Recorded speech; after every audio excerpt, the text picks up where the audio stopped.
Cars packed a parking lot at Swope Park last night when things took a terrifying turn. Take a listen. This video on social media shows people shooting back and forth as others took cover in their cars.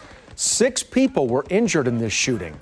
KCTV5's Nathan Vickers is live in Swope Park, where the surrounding community is calling for an end to violent crimes like this. Nathan?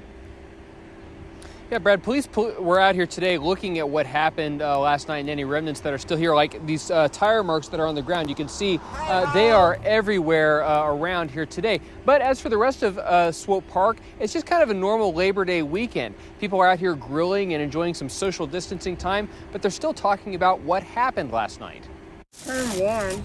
Jacqueline Stovall's family goes all in on the grill for Labor Day. Green beans and potatoes. This year, she's expecting a dozen or so family members in the open air of Swope Park. I'd rather have it out here in the open than have everyone at the house inside and outside with everything's going on. She and others enjoy the park and feel safe here. Just because one incident or several incidents happen somewhere doesn't mean it's not a safe place.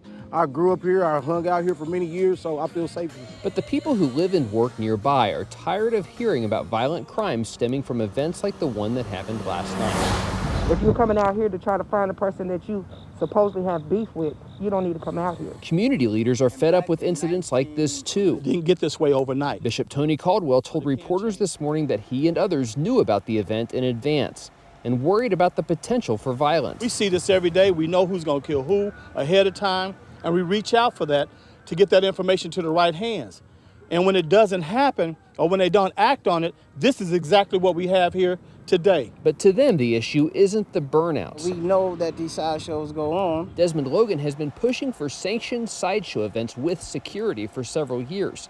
But he says the city has made it too difficult to implement. It's just simple. Just give us somewhere to do it so we can protect the people. Police confirmed that they knew about the event beforehand too, and that most like it end peacefully. When last night's turned to gunfire, they responded to the shooting call. 5 people checked themselves into a hospital, and 1 more drove home on their own. People with influence need to step up and provoke a change inside of our community. Come have fun and then go home to your family like the other person that you shot at was trying to do. That group of community leaders says they're also trying to find some sort of source of private funding so that they can finance some of those sort of secured, sanctioned sideshow events that they were talking about earlier. Reporting live from Swope Park, Nathan Vickers, KCTV 5 News. All right, Nathan, thank you. And the families of those caught in the crossfire last night spent today praying for their loved ones.